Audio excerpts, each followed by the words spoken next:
Hey, what's up? Yeah, we're gonna watch this press conference here, so that'll be fun.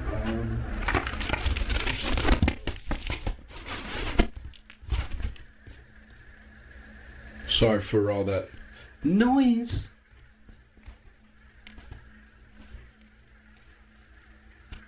Oh, it's really like picking up the fans in my room and everything. Let's watch this. Ready? Let's go see what Aaron has to say. We're all for our first, 8 or 9, it seemed like. Well, first, before he talks, I'm going to talk.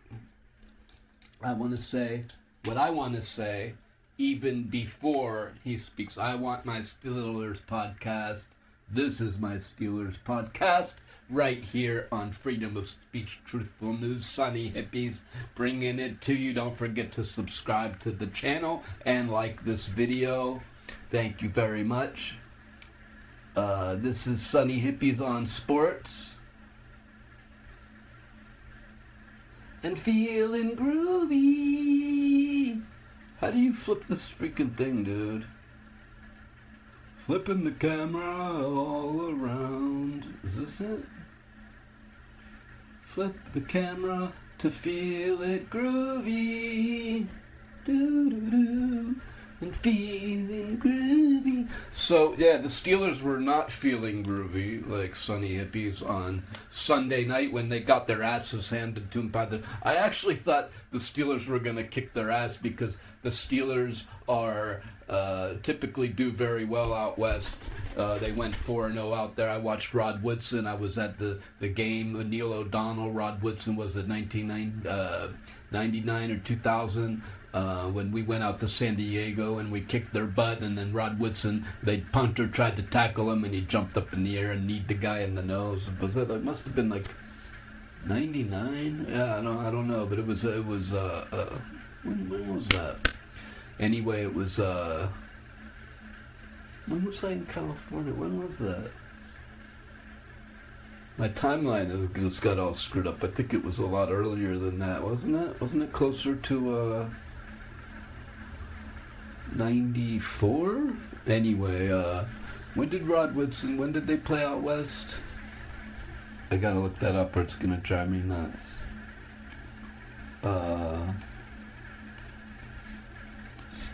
Steelers, Chargers, Neil O'Donnell, Rod.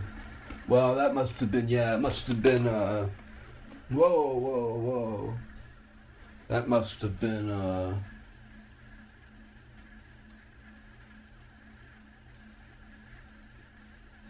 90,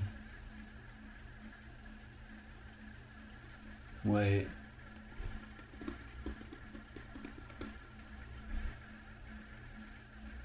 1993, must have been October 10th, 1993.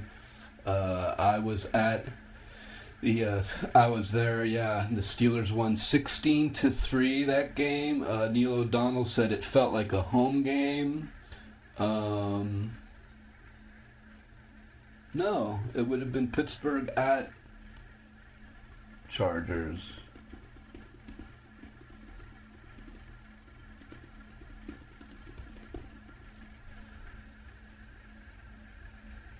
'94. They played against the Chargers in '91.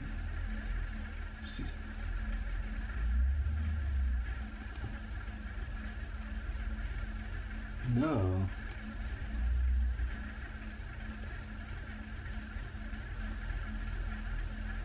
Was it 91?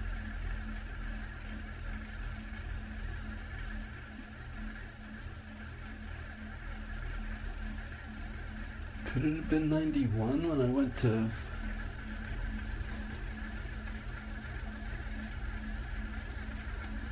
Is this the game here? Wait. Let's see something.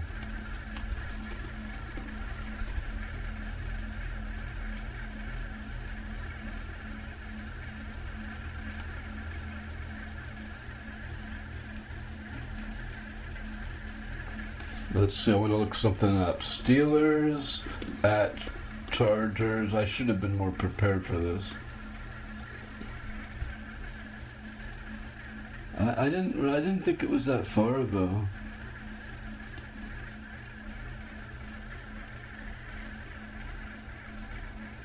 This must The be... Eagle Chargers versus the Pittsburgh Steelers. Every Sunday since the 1971 season, this stadium has been sold out, and today it is no different.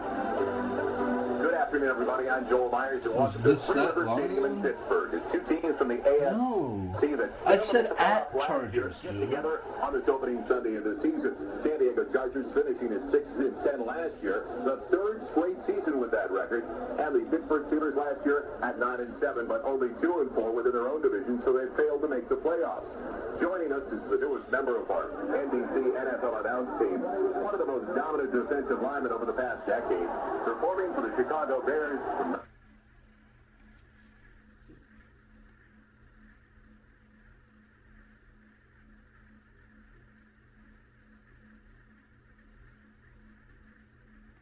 I don't know why it's so hard to find this game, dude. 96? Well, who are they counting as a loss?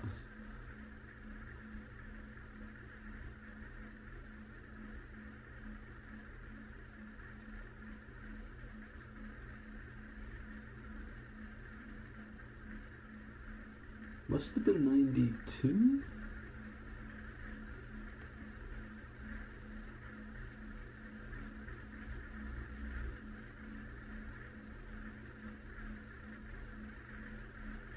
Yeah, I think it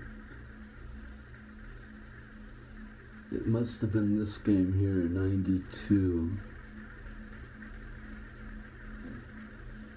Barry Foster, Merrill Hodge, Rod Woodson. Okay, yeah, I'm going to go ahead and say it was September 20th, 92.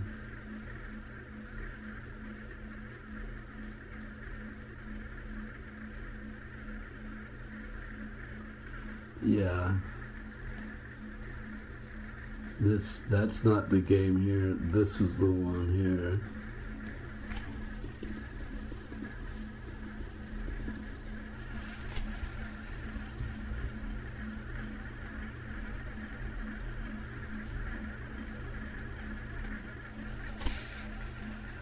For his retirement, Neil McBain had no intention of slowing down. That's why Dean Witter knocked out his fighting. San Diego's ball on their own 37-yard line. Opening drive, no score. You saw on his jersey a little captain thing, and I think it's very worth noting there in the graphic the fact that he's a team MVP. Pretty impressive considering he's not a starter. And here is Rod Bernstein. And he goes to the 42-yard line, so he picks up 5 yards on the first down. It'll be second down and 5. Hey, I was at this game here. It's crazy. I could just pull it up while we're talking, and I was at this game back in.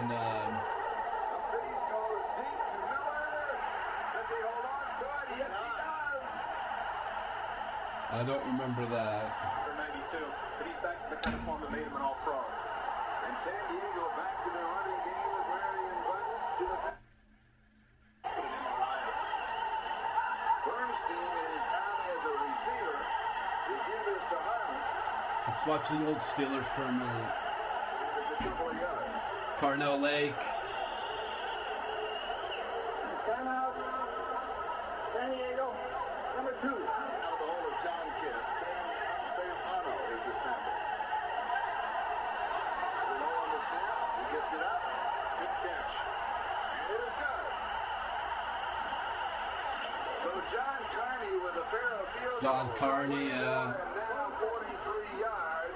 Goal within 1 of the Steelers with 1:18 left to go in the first half. Second and 9.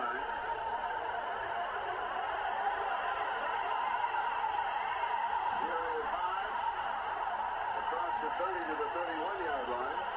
Hodge with the ball carrier. Tackle by number 20. Timeout. Pittsburgh, number 1. And they can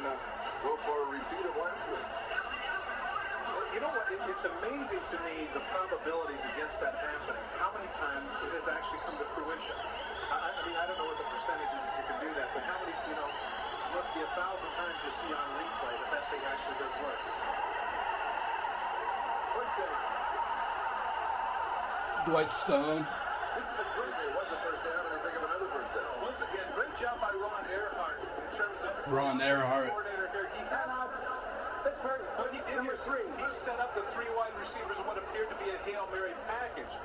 San Diego be wise to look at the middle of the field. Because they were going to do it. Single coverage left side, it is intercepted. Donald Frank has the interception.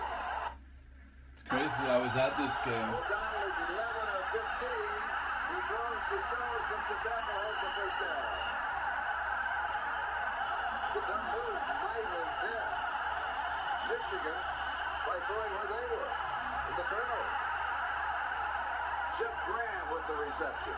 I believe in going for the win, but first you've got to get out of Ernie Mills. 49-yard line, first down. Pittsburgh leads by 1, 7-6. With over 3 minutes to go in the third, here is Foster. And he just keeps coming at you.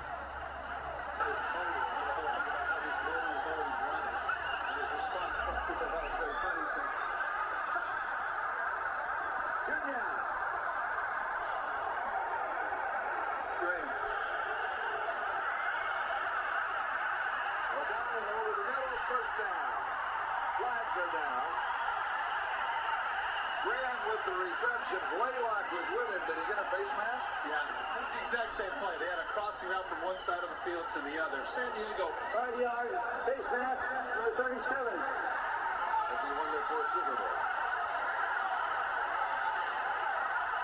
O'Donnell, alone in the middle, Stone. Wide open.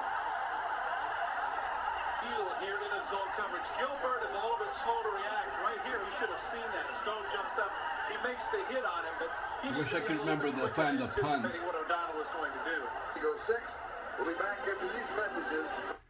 Leslie O'Neal comes inside and he's dead. That's it. It's over right there. Boy, but watch him hiding it on his left hip. A great move. Steelers lead is 20-6 with 10:53 left. Steelers outside.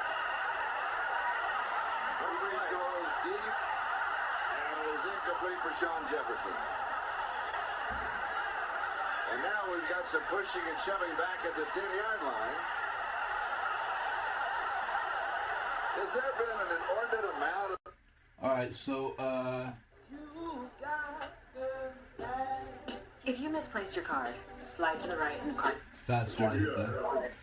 So you see, yeah, I was at that game in '92 when the Steelers beat the San Diego Chargers. I also attended the Super Bowl in back in 92. I just noticed lag, so sorry about that. I don't know what to do, honestly. I could close this. One thing I see I could close is this VLC media player. That can close. We can close that, and we can close this.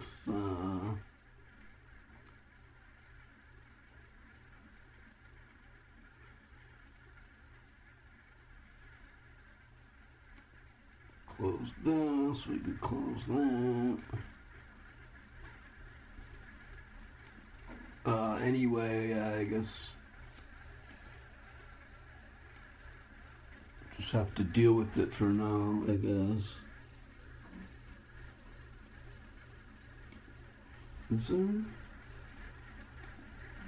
Yeah, this one, close this one. Okay, alright, so you know, my take on the game, I'm sorry it was so dragged out, man. It's like, if you want his take of the game, skip till 10 minutes in. I really thought that Rodgers didn't play, as some of the media and some of the fans were saying right off. I was watching the game, and my live reaction was that, you know, my live reaction was that the offensive line was just terrible. Like right away early in the game, Broderick Jones gave up a sack. I think it was the first play of the game, sack Broderick Jones. And then later, Troy gives up another sack for the safety guy. The right tackle gets beat for the safety. And I thought from there, it was like every single series, man. One of the 3 plays, the offensive line was break down. Rodgers was running for his life. When he does manage to get open, all he can see is like, this is Calvin Austin and this is the other guy, man. He just blanketing it. All you could see, this is the Charger, this is the Steeler, and all Aaron could see is all you could see is the blue, dude. So he's finally coming out of the pocket.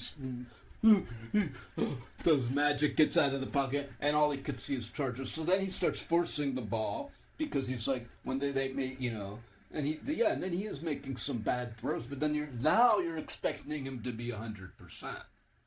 So the 3 or 4 times he had a clean pocket, maybe he missed a couple throws.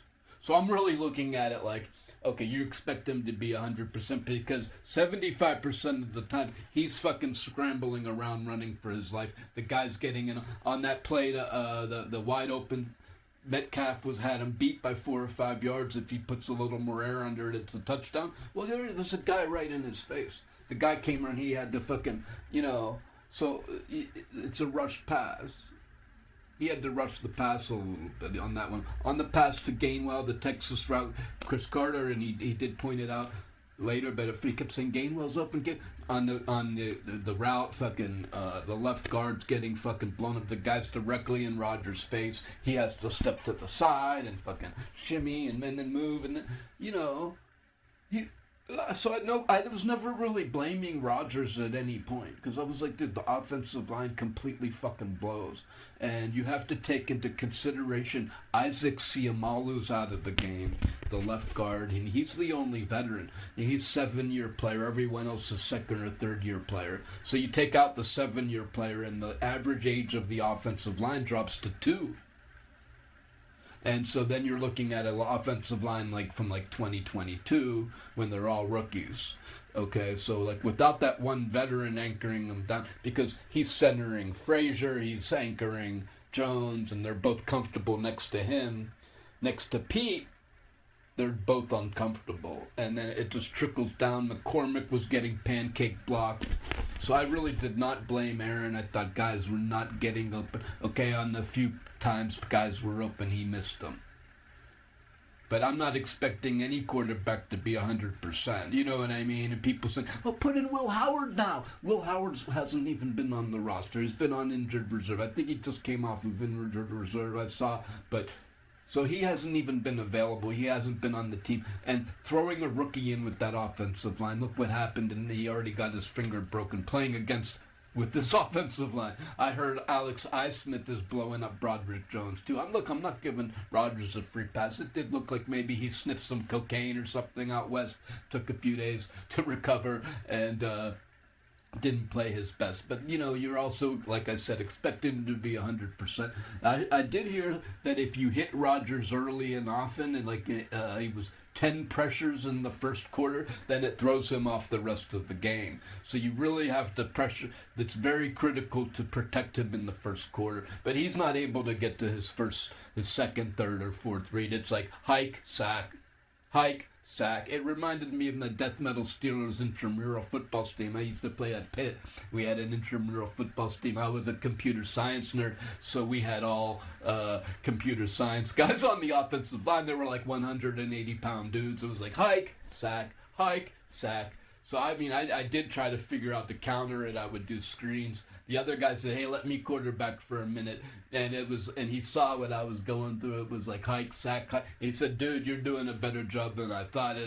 This is hard, man. In the final game of the year, we finally got a little offense going. We moved the ball up and down the field. But most of the games, it was 3 and out, and it reminded me of the Steelers' offensive line against the Chargers. Nobody's going to play well with that. I felt bad for fucking Rodgers, so I wasn't going, he's awful, he's got to go. And I was going, can somebody fucking block? Can somebody get open? Please sign. When Calvin Austin Dropped 2 passes. I was thinking, man, why didn't they sign Jacoby Myers, man? Okay, that was the Charger game. Now, talking about in the future about the Bengals, let's listen to Aaron, and then we'll discuss the Bengals after. Yeah, I mean, you have to get open better. You have to block better. If the offensive line blocks, and in that Charger game, the Steelers started out 3. They got 3 points. They made San Diego punt, and I thought, okay, this is going to be an ass whooping. But then we got the safety, and the offensive line fell apart. We couldn't do anything. So, and you have to remember, this was like a offensive line in progress. This offensive line, this Steelers defense stunk for a long time, and when they had Matt Canada, and the offense has been terrible, and this is only Smith's second year. So, it did take a step backwards. It does give me Matt Canada flashback, but this is an offense that's still developing, and maybe the expectations got inflated a little bit with Rodgers being a great quarterback and getting 4 touchdowns in a game and stuff. We started, so when he had a completely awful game, it's like, hey, we need to re-sign him for another year, man. And, now we need to get rid of, after we win versus Indianapolis, let's re-sign Rodgers. We're going to win we're Super Bowl contenders at least. After we lose to San Diego, he stinks, let's fire everybody. I'm more in the middle. And it's like my dad used to say, I like people that complain about the referees. And when I was 13, I complained about the referees and stuff. And my dad would say, well, what's the Bucs score say? And I would say, 5 penalties for the Steelers for 55 yards. 6 penalties for the Chargers for 65 yards. He said, so the Chargers had more penalties. So the refs weren't biased against the Steelers. In fact, the other team got more penalties. So you really have to, temper yourself, man. We're all for our first, 8 or 9, it seemed like. So that put us in, Monday Night Ball. Obviously, field position didn't help, but when you're backed up, you got to get a first down, and a couple first downs, have to shift down. We didn't do that. Turn the ball over many times. When you look at the third down struggles, is there a common thread or something you can work on? Yeah, there's some things we can work on, for sure. What else? I'm not going to tell you. Well, right there, man. One of the things they need to work on, guys got to get open better. Guys got to block better on the line. They got to schematic a little better. Maybe I think they need to play Jonnu Smith a little more, man. Freiermuth is like the fan favorite, but Jonnu's better, and they're wasting his talent, man. Maybe play Roman Wilson instead of Calvin a little more. I'm not sure, man. They got to try something. Counter everything the team throws you guys. I have a lot of confidence in our ability to counter whatever anybody throws our way.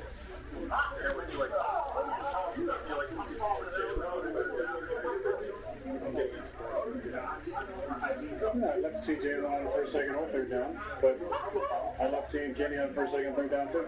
So we got a luxury of those 2 guys. I think we need to keep getting Jalen more runs on first, second down, and mix them in on third down. But Kenny's done a great job on third down for us. And you got Right. Again, Kenny Gainwell's wide open, but Mason McCormick's on his back. Even though Kenny Gainwell's wide open, Mason McCormick's on his back. So you don't want to blame Gainwell for anything.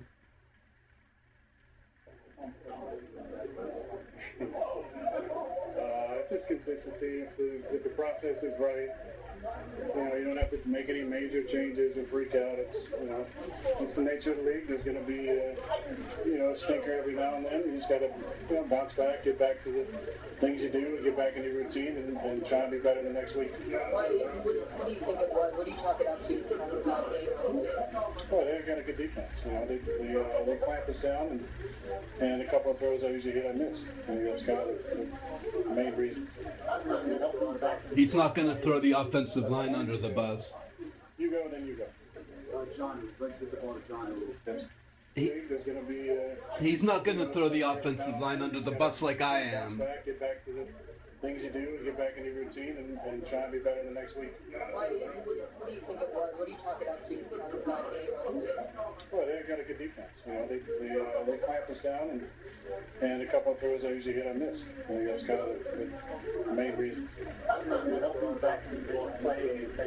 One of you go. You go, then you go. Well, see, he took responsibility. He said, the main reason is a couple throws I missed.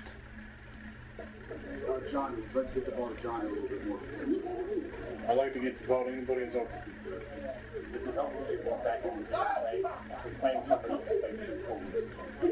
You know, there's always a familiarity when you're playing in a division.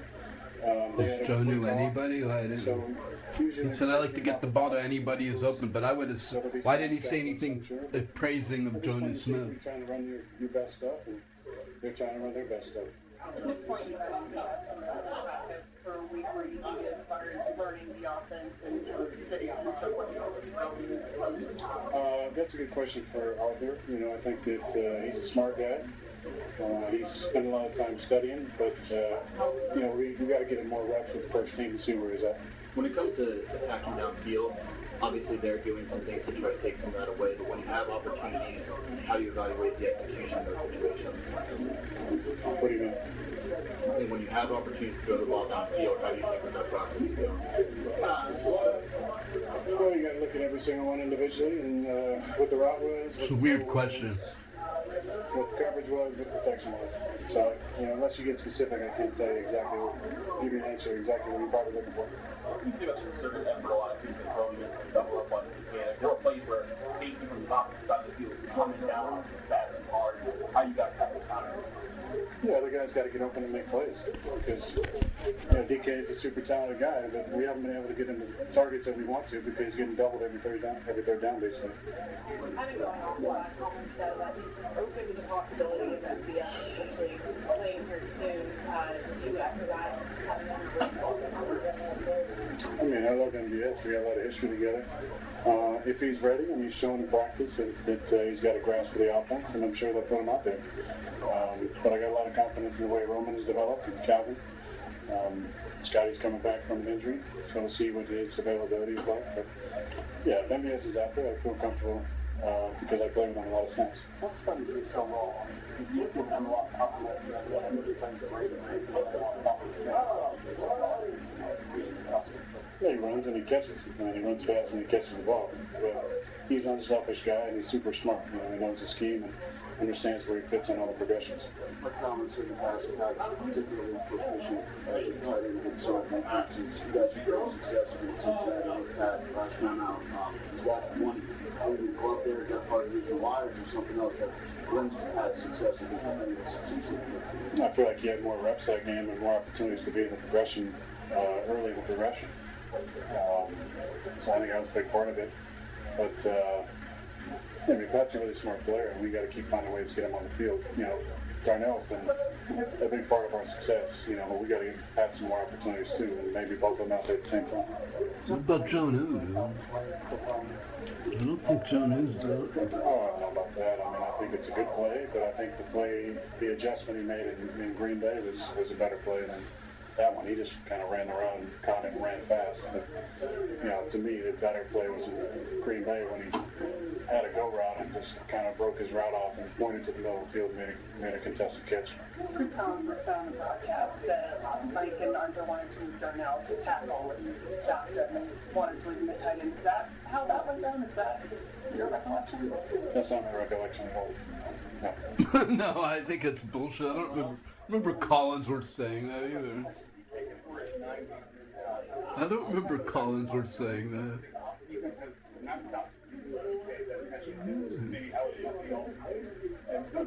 Yeah, I would expect him to. DK's an A receiver. You know, he's a dominant player, and we need to find ways, even ways getting doubled to give him more targets. But when they double him the way they double him the other night, there's not as many opportunities as you might think.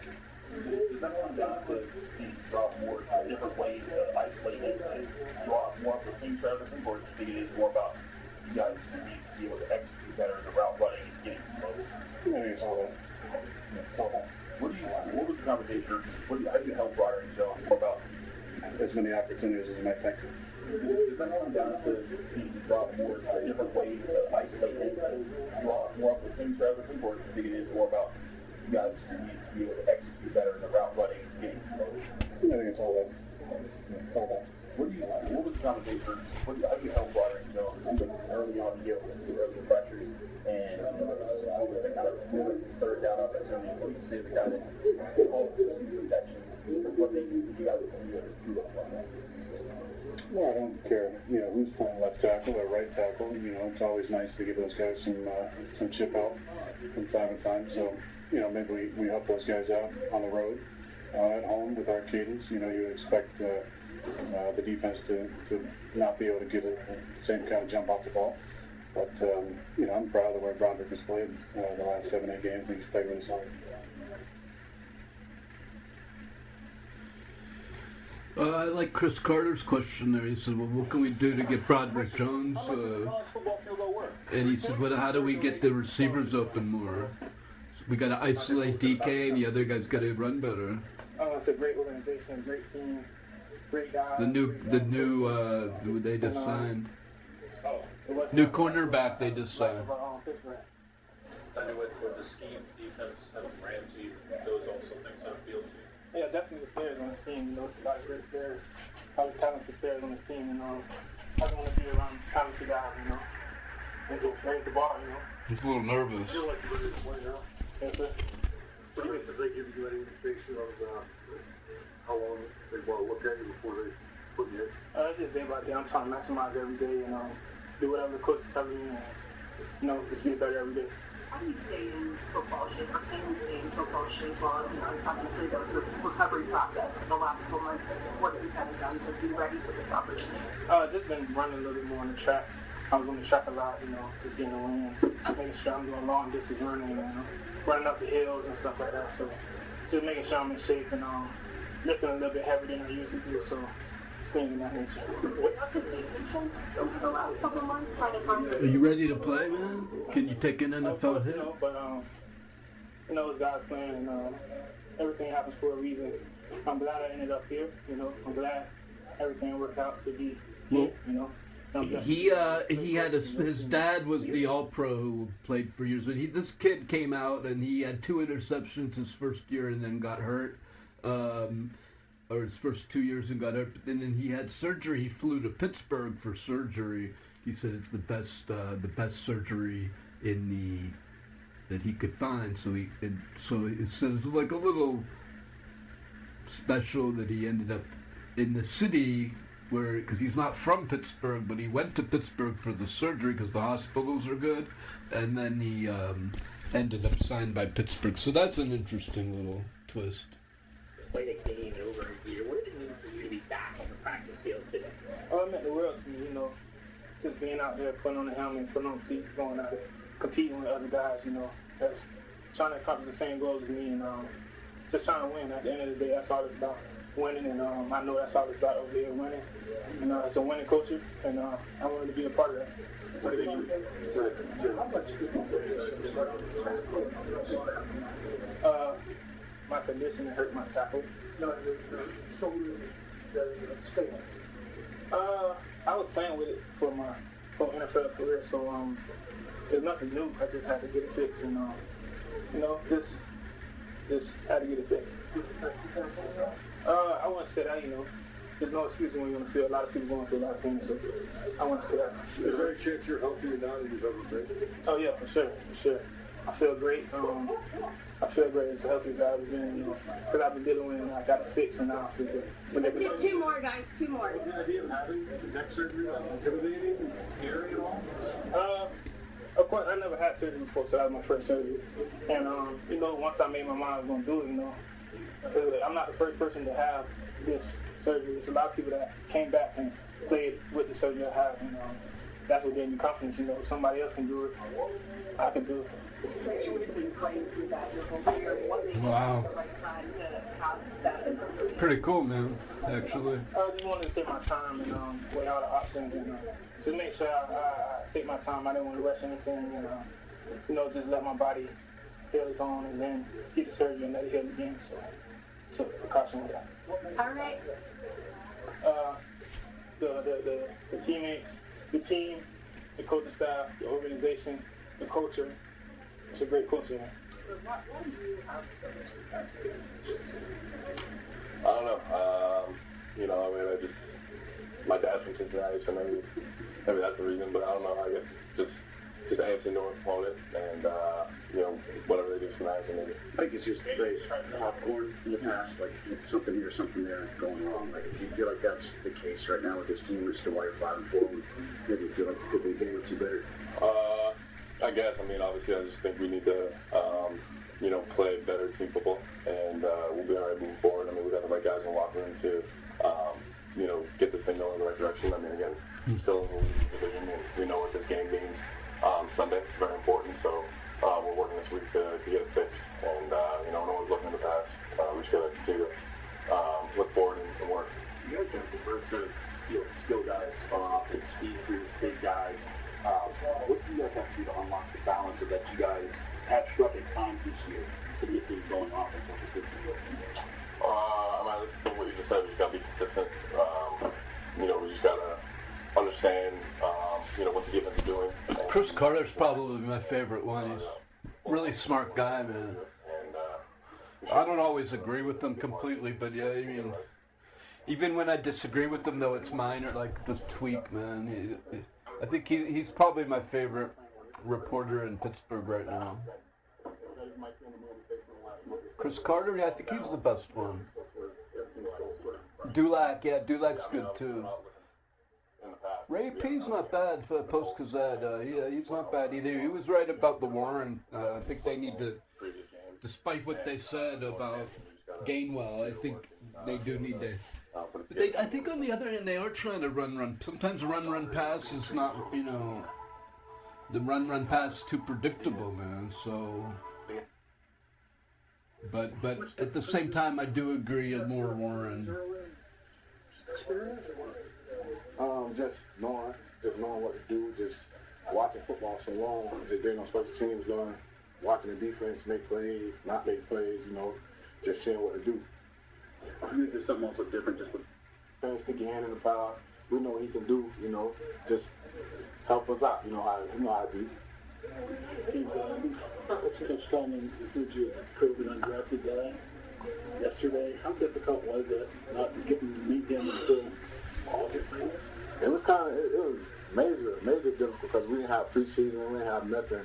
We didn't have fans that year. So just come in, I know I had to go to be ready to do something, help out the team because they had to get ready for games. So I had to see where I can fit in and see how can I help the team win games. The teams are trying to double you. They're not just bringing safety over top, they're bringing safeties from the other side of the formation to come against you when you're doing your crossing routes. How do you guys counter that, I think? I think we just got to execute as a whole better. Nobody's stopping us on offense but ourselves. Like I've been saying, every week is one block here or there, or somebody's not getting a full play call. So just got to do a better job of being in tune with the play call and everybody being on the same page. Did you see the Chargers doing more of that double running than before, or is that about the same amount? I really don't pay attention to double coverage. I run my route, and I may look up and see one person or two people there. It doesn't, affect how I beat the game. I just, run my route and, block my time guys to play. Good common thread to the things that are I like that. down a bit more of that execution and some big defense will not lining up. Yes, ma'am, because every time we come in here and watch the film, it's always, one guy here or there. So it's just all of us got to be on the same page, whether that's communicating throughout the week or, answering any questions that you feel like you have before we step out there on the field and, start playing freely. Today, what did you take away from the first one against the Bengals? And I mean that from either individual point of view or from the receivers room collectively. Yes, sir. Just continue to, stay on the field, continue to convert third downs and continue to put points on the board. That's all we can control, and that's all we can, do while we're out there. Did you kind of go through that deep ball in the first quarter? Did you saw how that play unfolded? Yes, sir. I saw Aaron, I had a corner post, and I saw Aaron roll out to the left, so kind of broke my route a little flatter than I should have been. So I should have kept the route high.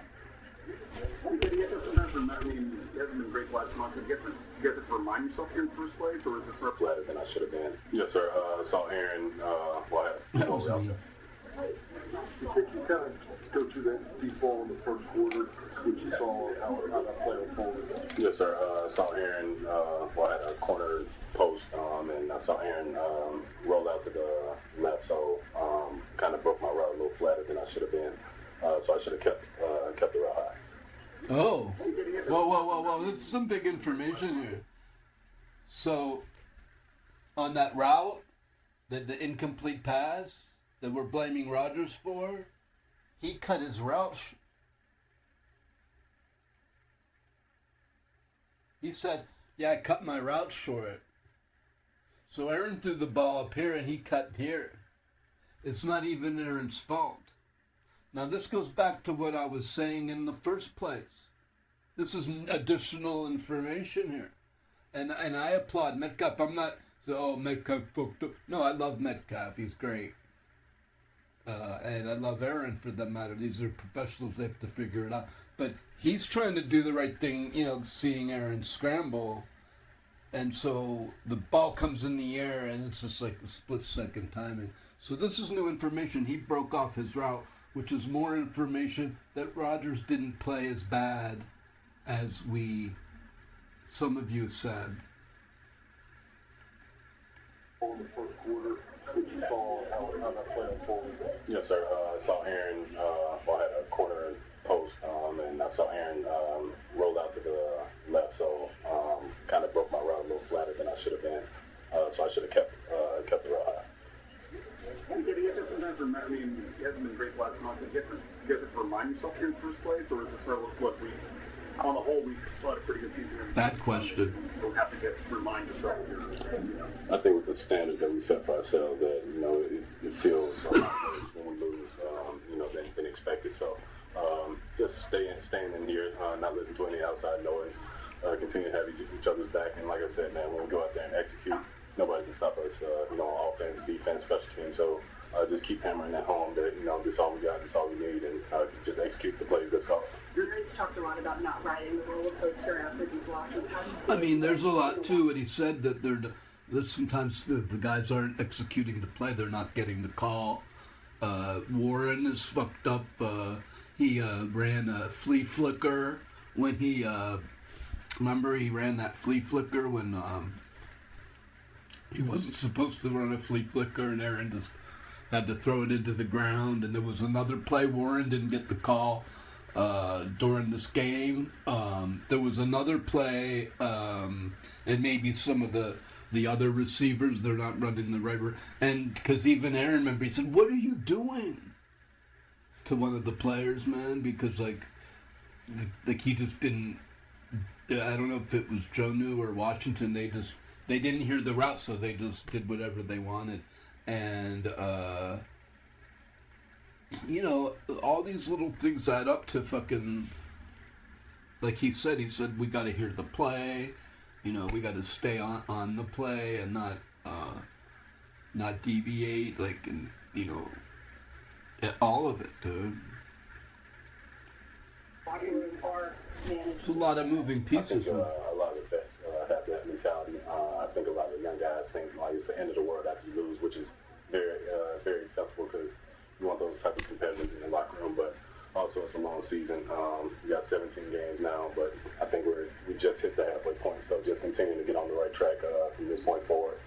Just taking it one game at a time. That's something you had to learn as you became more veteran in the league, to not take every game as hard. No, I'm still taking losses bad, so I don't talk to people much after the game, but I think that's just the way I cope with things. But we got a lot of competitors like that in the locker room, so.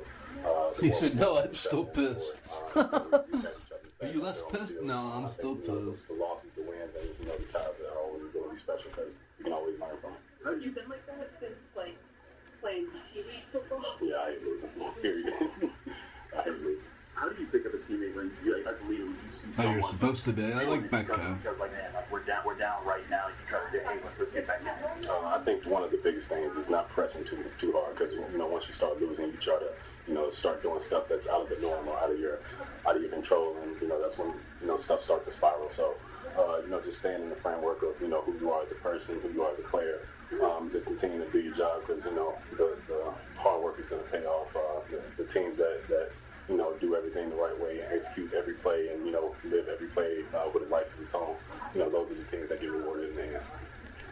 know this is a little bit premature, but you guys have the Bears next week. Your dad played for the Bears for so many years. There have been some family conversations about that matchup and a little trash talk going on. No, okay, we got the Bengals. You guys get that next week, though. Yeah, the corner Turner, what do you expect from him? You played against him last time out, but what you kind of take away from the matchup with him? Yes, sir, he's a good player. Looking forward to our matchup on Sunday, and I know he's been in the lab working since last time we played each other. And so looking forward to, lining up against him. Hopefully, he can follow me the whole game like he did last game. Looking forward to that matchup. Aaron talked about the importance of guys consistently getting open across the board. How do you help as just like a leader for a receiver who's trying to help everyone be better in that respect? Well, first off, I got to continue to get open, and I can't say anything if I'm not, doing my job first. But then, I really don't say much to anybody in the receiver room unless they come to me with a question, because people get to the NFL, and they got here, on their own. There may be, coach here and there or, mentor here and there, but, these players got here on their own, so they all have a special ability. I think just, leaning on that and trusting their ability, will take them a long way.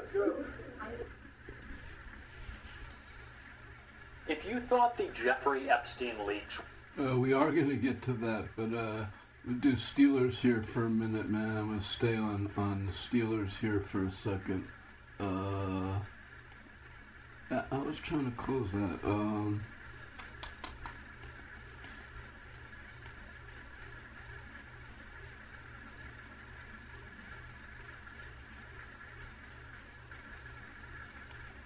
After coming through the tape, my perspective hadn't changed a whole lot on the significant components of the game and why it unfolded the way it unfolded.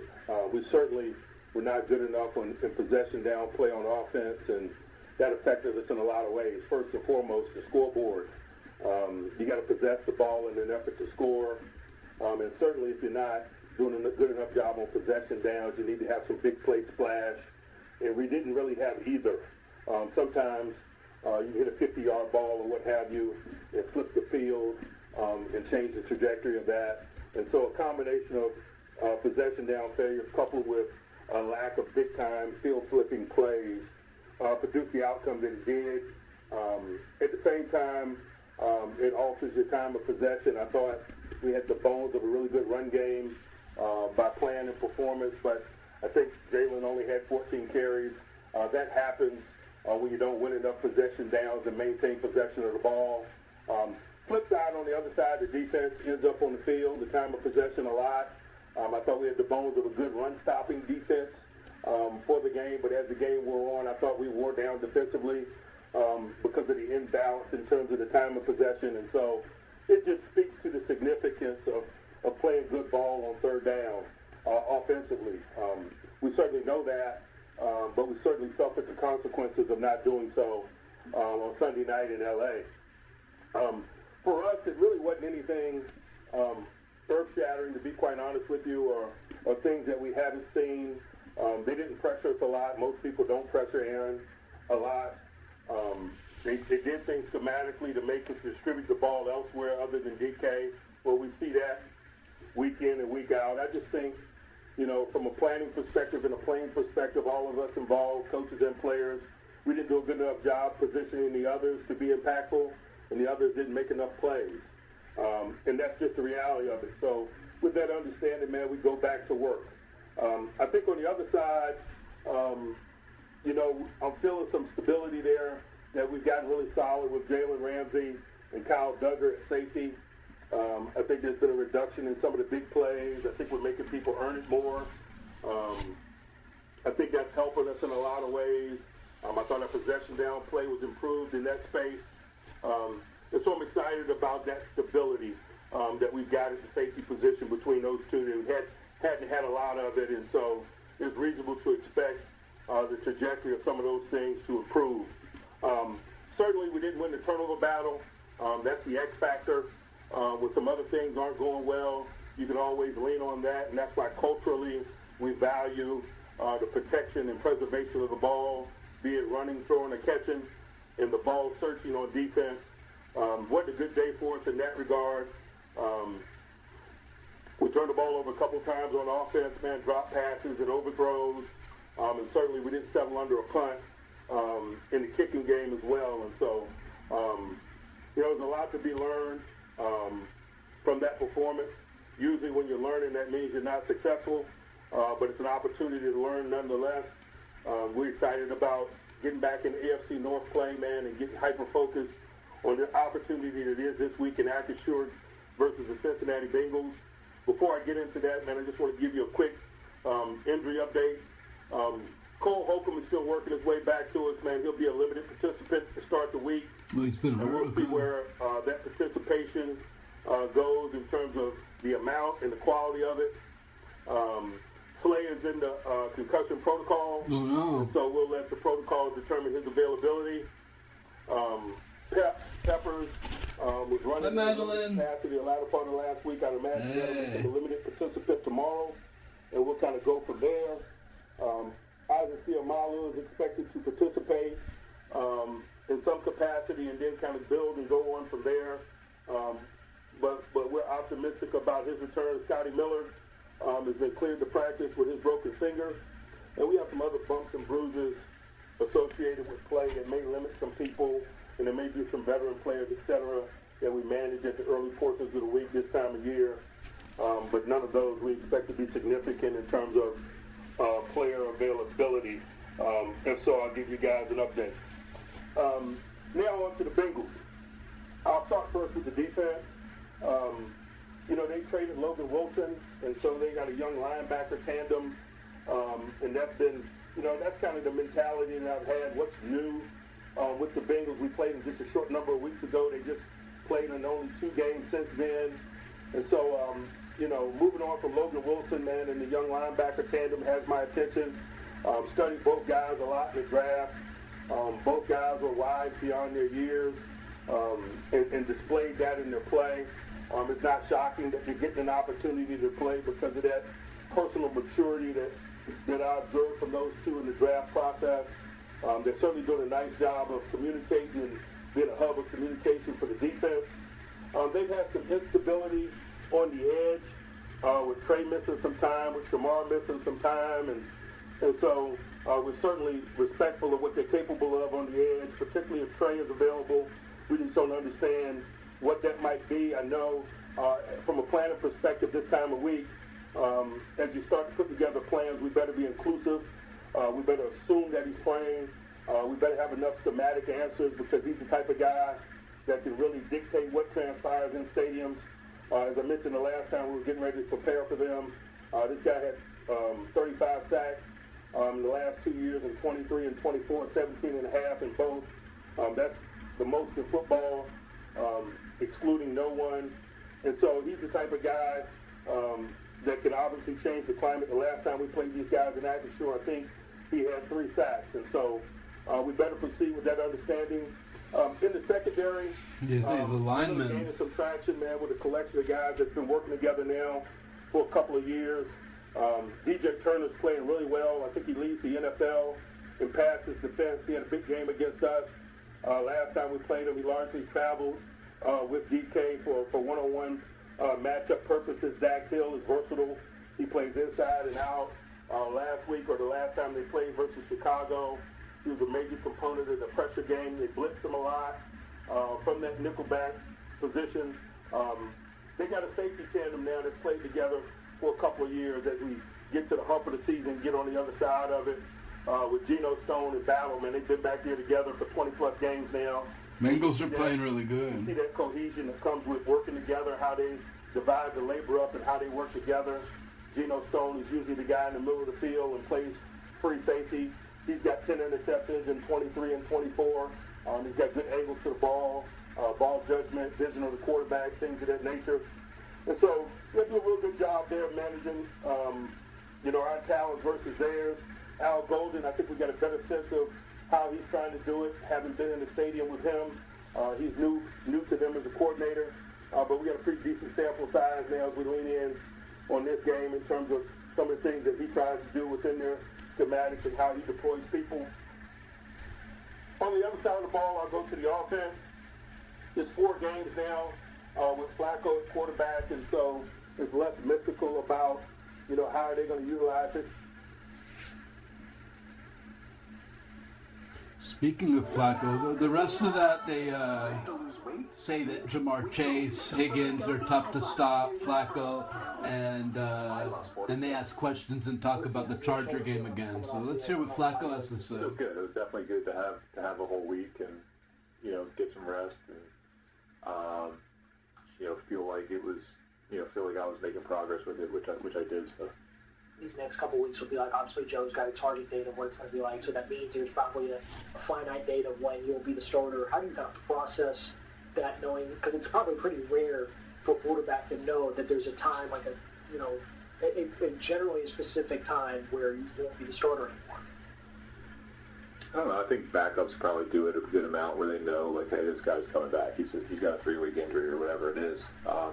I'm honestly not really thinking about it. It's not really a part of my process. I really don't care. I mean, it's this week, and that's all that matters. And I think to think about that stuff would just be a distraction. So it's not really something I'm worried about. Like I said, I'm just worried about doing my job.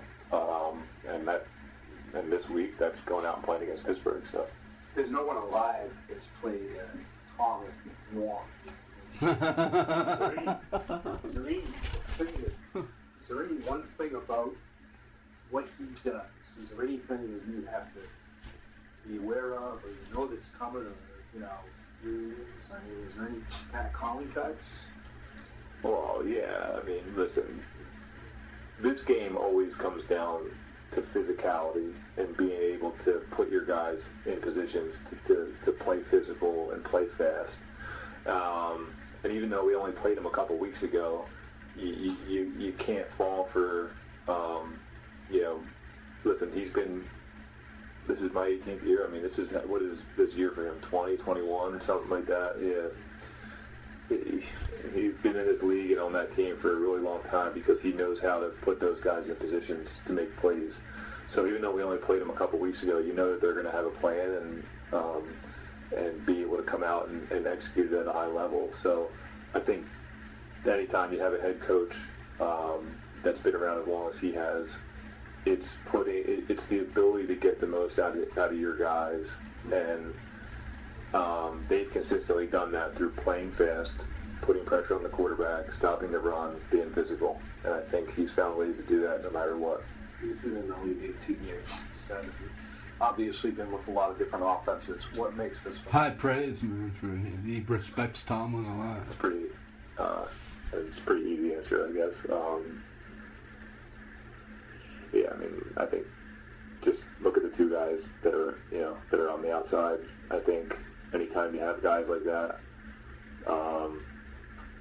it forces the defense to do something that maybe they normally wouldn't do. And if they do their normal stuff, can they really stand in there and compete and do it?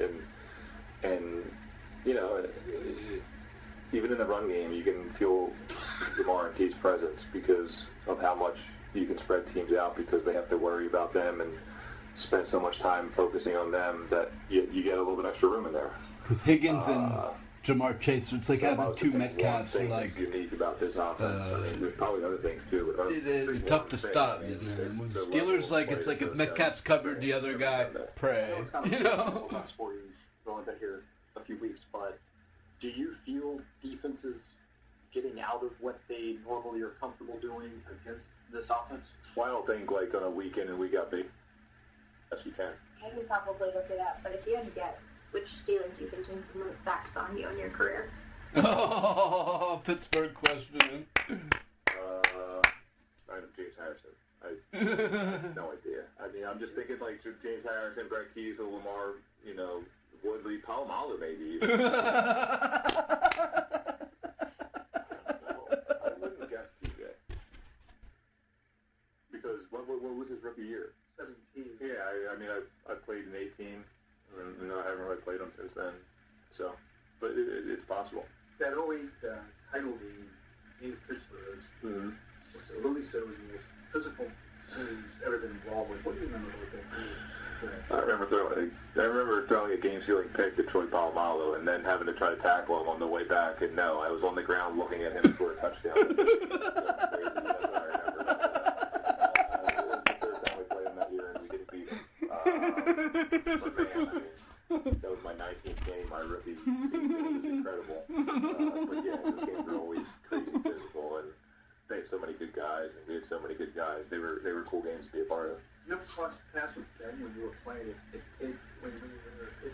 Maybe, but not like really. I mean, listen, we shared the. They have better media than Pittsburgh, like really asking all kinds of, like really drilling questions. And Pittsburgh's like softballs. So no. They're really drilling with Pittsburgh. It's funny, like as much as we played each other. He played at University of Pittsburgh. Well enough to kind of smile when we see each other and say hi and talk, talk a little ball or whatever. But it's not like we know each other that well. When you first arrived here, there were all the questions about learning the playbook and being able to play on almost no practice, and now it's questions about, the uncertainty of how long there is. So. Seems like forever the Pittsburgh Steelers have had a dominant defensive football team. All football fans know that. They've had different position coaches. They've had different coordinators. What makes the Pittsburgh Steelers good every year? Yeah, well, listen, Mike's been there the whole time. Like, building a culture is a real thing. Like, setting expectations. When you come in there as a young guy, I'm sure you see guys working, and it definitely you develop that sense of work ethic. You see it, you start to do it.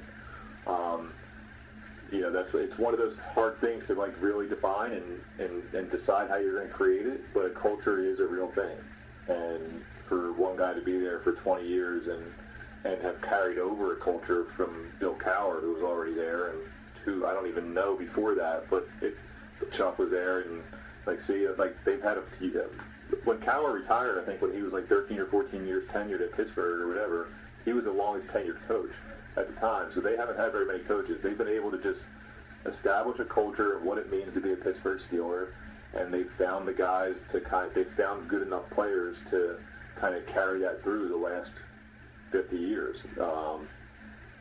So I think that's, and I think it's what I think it's the basics. It's what we all think of when we think of good football teams. It still comes down to being physical, playing fast, and having guys that that care about the game. So Joe was direct when we asked him how meaningful it would be to make his return at Pretty all nice. parts. He said there. Hey everybody, Brian Batko and Ray Fittipaldo with you from the Pittsburgh Post-Gazette. You're watching the PG Sports YouTube channel. Fresh off of Steelers practice here on Wednesday ahead of the Bengals Sunday at home at Acrisure Stadium. This update brought to you by Savinas, Kane, and Gallucci Mesothelioma and Asbestos Lawyers. With over 85 years in the industry, they've recovered thousands for lung cancer and mesothelioma victims. Visit sdklaw.com for a consultation and to learn more. And Ray, new player added to the mix. Steelers are making a habit of adding big-name players to the practice squad. It's hard for me to respect this Brian Batko because he just said he thinks Dan Campbell and Vrabel are better than Tomlin. That he would rank them higher than Tomlin. If all the coaches were free agents, who would go first is the question. I would say maybe Reed, McVay, Tomlin. Tomlin wouldn't be out of the top 5. He said 14.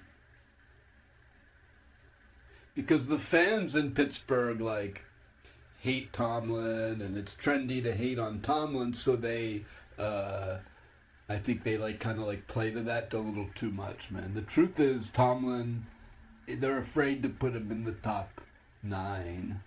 Because, the Pittsburgh, the comment section will rip my head off. And it continues to be a topic and a storyline. Or my hat off, I should say. Guys, or is this basically I like what Ray articles today about Warren. I do think Warren should get more carries. Roster. Last week it was Marquez Valdez-Scantling. This week, Asante Samuel Jr. into the fray at cornerback. Well, given their depleted secondary, Darius Slade beginning the week on in concussion protocol, I would imagine at this point it's a long shot that he plays. Yeah, I saw him in the locker room. He was on the phone with somebody, so I don't know where he is in that process. But, guys tend to miss at least one game. Yeah, and then also Jalen Ramsey. He used to be a cornerback. He used to be a cornerback. Not too long ago. Right, yeah. It looks like Mike Tomlin's really married to the idea of him staying at safety for now. So, James Pierre's going to step in and start this week. But listen, if that doesn't go well, Asante Samuel, I think, is going to have a real opportunity. Yeah, James Pierre is basically the next man up. And I look at this move a little bit. Slay's out.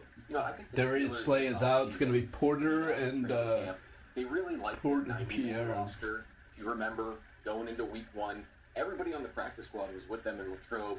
I think due to injuries and, like you said, shifting positions, I think they weren't on top of it at the cornerback position lately with that practice squad, and now you bring in somebody like Asante. I mean, the only other options there, Darryl Porter Jr., is anybody watching this familiar with him? Probably not. He came in midstream at St. Vincent. He might be a fine young player, but it'd be a lot to ask him to step up into a role. So you didn't really have anybody like that. Samuel's also an interesting case in that he was on an NFL roster last year. He was on those free agency lists that you look at every offseason of best cornerbacks available. Right. But he had a serious neck/shoulder spinal injury. And what I think is kind of the coolest thing about Yeah. I don't know what's going on here.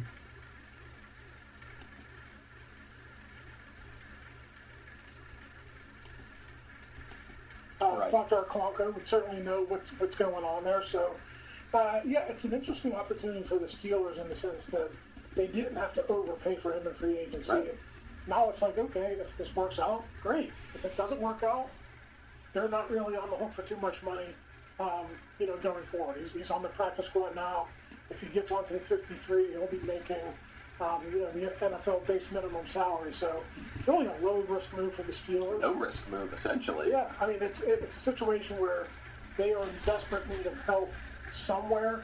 Samuel gives them a guy with experience, starting experience, and listen, if he comes out here and practices well, if he shows that he's in shape, I think that opportunity will happen sooner rather than later. Yeah, I mean, he told us after practice today he feels 100%. He feels as healthy as he's ever been. Most players are going to say that, but he didn't even make it sound like there was really any rust to knock off. We didn't really get a chance to ask him where they used him today and where they threw him in there at. But yeah, you're right, Ray. I mean, I think looking at his career in the league with the Chargers, he's always been an outside cornerback for the most part. So he's on the smaller side for that, 5'10", 5'11". The Steelers have kicked guys inside to the slot at times to see how it goes. But between Pierre and Brandon Eccles struggling to cover Ladd McConkey the other day, there's an opportunity. Yeah, Eccles getting benched. Why the end of the Asante Samuel Jr. sweepstakes came a little bit early after all these other teams he visited. He signed with the place that he put his career on hold essentially back in the spring. Yeah, and you're right. Brandon Eccles did struggle in the slot a little bit, so there might be an opportunity there. I don't know that the Steelers want to switch things around all that much. Eccles did have experience inside and outside when he was with the Jets. If Samuel truly doesn't have that experience with the Chargers, that would be a little bit much for the coaches to ask him to do that. So I would imagine Eccles stays in the slot for now. Maybe eventually, if you get Sebastian Castro up to speed and you feel comfortable playing him a free, like 8 or 10 snaps a game, maybe Jalen Ramsey could go back to playing corner a few snaps a game. We'll see where that goes. Yeah, but for right now, it's a bare-bones secondary, and they got to figure out and make it work with the guys they got. And tough challenge for the Steelers, too, with that. When you start talking about rolling out some different sub-packages and tweaking things, you don't have the bye week anymore. No. Don't have another Thursday night game. You'll get a Monday nighter. See what this guy has to say. Yeah, I agree with them. They're right. Pierre's coming in for Eccles. That's big news. I didn't know.